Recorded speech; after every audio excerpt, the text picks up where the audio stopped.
ഒന്നും എനിക്ക് ഇപ്പഴാ മനസ്സിലായത്. അല്ല, കുട്ടന്റെ ആശൻ ഒരു പെണ്ണ് കിട്ടിയില്ലേ? പെണ്ണെപ്പടി? സുന്ദരിയാണോ? സുന്ദരിയാണോ? ചേടാ, ആളെ അങ്ങ് നന്നായി പിടിച്ചമാട്ടുണ്ടല്ലോ. സത്യം പറ, ആശാന്റെ ഭാര്യയോ അതോ ഞാനോ സുന്ദരി? പറ.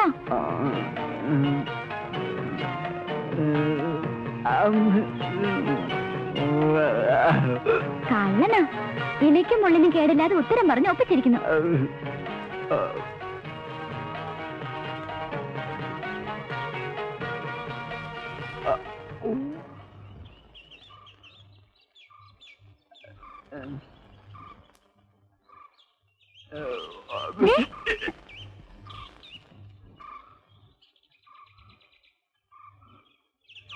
കാളക്കാരന്റെ ഭാര്യയാണല്ലേ? ആളെക്കുറിച്ച് രായപ്പനെല്ലാം പറഞ്ഞു. സുന്ദരിയാണെന്ന രായപ്പന്റെ അഭിപ്രായം. ആരാ? മനസ്സിലായില്ല. ഞാൻ മായ, ഇവിടെ അടുത്തുള്ളതാ. ഞങ്ങളുടെ വീട്ടിലെ കാളക്കാരനാ പൊന്നിച്ചാമി. രായപ്പനുമായി എന്താ അടുപ്പൊന്നല്ലേ? ചെറിയൊരിഷ്ടം. അതിനെ സ്നേഹമെന്നോ പ്രേമമെന്നോ എന്ത് വേണേലും വിളിക്കാം. ഇഷ്ടം പറഞ്ഞിട്ടുള്ളത്. എന്നാവോ താലി കെട്ട് നോമ്പ് നോറ്റിരിക്കുക. വരട്ടെ. എത്ര അന്തസ്സോടും അഭിമാനത്തോടും കഴിഞ്ഞുകൊണ്ടിരുന്ന കുടുംബം നമ്മുടെ കുടുംബത്തെ കുറിച്ച് നാട്ടുകാർക്കൊക്കെ നല്ല അഭിപ്രായമല്ലേ? നാട്ടുകാർക്കൊക്കെ എന്തൊരു പ്രതീക്ഷയായിരുന്നു. ഈ ചതി ഞങ്ങളോട് ചെയ്തല്ല എന്റെ ചേട്ടാ. എനിക്ക് സഹിക്കാൻ വയ്യ. ഞാൻ പതുക്കെ ഇടിക്കേണ്ടി വന്നു. നിന്റെ നെഞ്ച് കലങ്ങിപ്പോയ പിന്നെ ഞാൻ എന്ത് ചെയ്യും? കൈ വെച്ചോ. എന്നാലും എന്റെ ചേട്ടനെ നീ മയക്കി എടുത്തല്ലോടി. എത്ര വല്ല കുടുംബത്തിൽ നിന്ന് പെണ്ണിനെ തരാന്ന് ഓരോരുത്തരും പറഞ്ഞതാ. എല്ലാം നീ തൊലച്ചില്ലടി ദ്രോഹി. നീ എന്റെ അടുത്തൊന്ന് മേടിക്കും കേട്ടാ. കണ്ടോ എങ്ങാണ്ടെന്നൊരുത്തി വലിഞ്ഞേറി വന്നപ്പോ കൂടപ്പുറപ്പിന് വേണ്ടെന്നായി. എന്നാലും എന്തോ കൈവശം കൊടുത്ത് എന്റെ ചേട്ടനെ നീ മയക്കി എടുത്തടി. മുതലി നിന്നെ സമ്മതിച്ചിരിക്കണടി. എടി, നിന്നോട് നിർത്താനാ ഞാൻ പറഞ്ഞേ. അകത്ത് പോ. അളിയ, പറയുമ്പം വിഷമം തോന്നരുത്. ഇത് കുറച്ച് കടന്ന കൈയായി പോയി. കൂടുതലൊന്നും പറയണമെന്നില്ല. ഞാൻ അവളെ കെട്ടിയോളാക്കിയത് ആർക്കെങ്കിലും വിഷമം ഉണ്ടെങ്കിൽ ഈ വീട്ടിൽ കയറണമെന്നില്ല. വന്ന പോലെ പോവാം. ഞാനിനി ഒരു നിമിഷം വീട്ടിൽ നിൽക്കത്തില്ല. കണ്ണിച്ചോറയില്ലാതെ പറയണ കേട്ടില്ലേ? നിങ്ങളുടെ കുന്ന വിഴുങ്ങോല് നിൽക്കുന്നേ. വാ പോവാ. ഏതായാലും ഇവിടെ വരെ വന്ന സ്ഥിതിക്ക് കാപ്പി കൂടി കുടിച്ചിട്ട് പോയാ പോരെ? നാണോ ഇല്ലല്ലോ. നിങ്ങളിവിടെ നിന്നോ, ഞാൻ പോവാ. അനിയത്തി, ഞാനാ പറയണേ, പോകരുത്. കണ്ടോ കൂടപ്പുറപ്പില്ലാത്ത സ്നേഹം എന്റെ നാത്തൂനുണ്ട്. ഞാൻ എന്തെങ്കിലും മനോവിഷമം കൊണ്ട് പറഞ്ഞു പോയാ ഇങ്ങനെ കണ്ണിച്ചോറയില്ലാതെ ഇറക്കി വിടാവോ? ഞാൻ കാരണം ഇല്ല. പുറവിന് വന്ന് വിളിച്ചപ്പോഴേ മനസ്സിലായി നാത്തൂൻ എന്നോട് സ്നേഹം ഉണ്ടെന്ന്. വാ, അകത്തേക്കിരിക്കാം. ഇല്ല, ഞാൻ പോവുക. ചേട്ടൻ ചുമ്മാ പറഞ്ഞതല്ലേ. വേണ്ട, നമുക്ക് പോവാം. എങ്ങനാ ചേട്ടാ? നാത്തൂൻ ഇത്ര സ്നേഹമായിട്ട് വിളിക്കുമ്പോ എങ്ങനാ പടിയിറങ്ങി പോവുക? നാരായണിയെ പോലെ ആ മോളെന്നും കരുതിയിട്ടാ ഞാൻ അത്രയൊക്കെ പറഞ്ഞത്. എനിക്കത് വിഷമമൊന്നുമില്ല. അപ്പൊ ചെളിയിലും താമര വിരിയും എന്ന് പറയുന്നത് വെറുതെ അല്ല അല്ലേ വല്ലി? എന്തൊരു സ്നേഹം.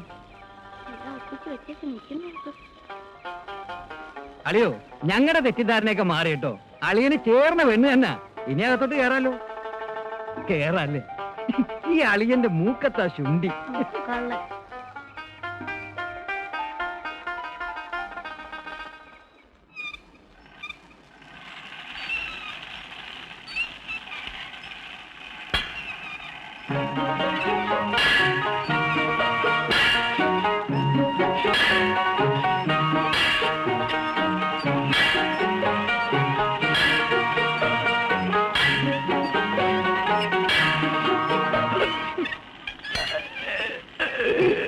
കുട്ടൻ, നല്ല പേര് കേട്ടോ. തിരിച്ചെന്താ പേരിട്ടിരിക്കുന്നത്? ചക്കരക്കുട്ടിയെന്നോ അതോ കിങ്ങിണിക്കുട്ടിയെന്നോ? മായേ എനിക്കിഷ്ടായി കേട്ടോ. ഇന്ന് പൊന്നൂനോട് ഞാൻ പറയുന്നുണ്ട് രണ്ടിനെയും പിടിച്ച് കെട്ടിക്കാൻ.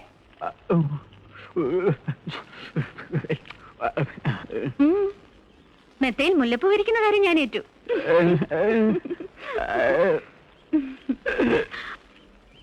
ഒന്ന് വേഗം വാടാ.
എന്താ പൊന്നൂത്?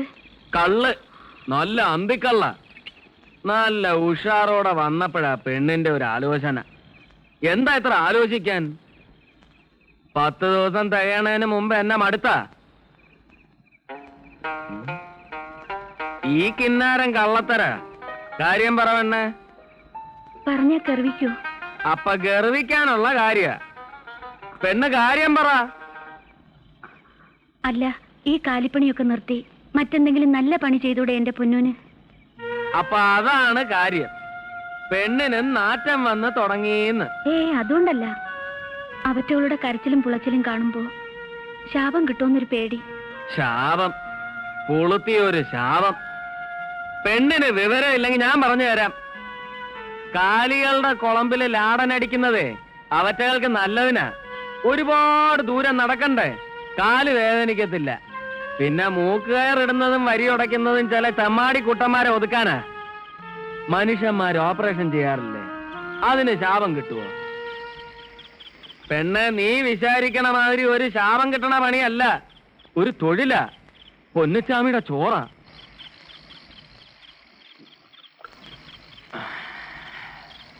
ഇത്തിരി കള്ളകത്തോട്ട് ചെന്നപ്പോ കിട്ടിയ പൂതിയ ആ മൂച്ചില ഇങ്ങോട്ട് വന്നത്. പെണ്ണത് കൊളവാക്കി. വാ.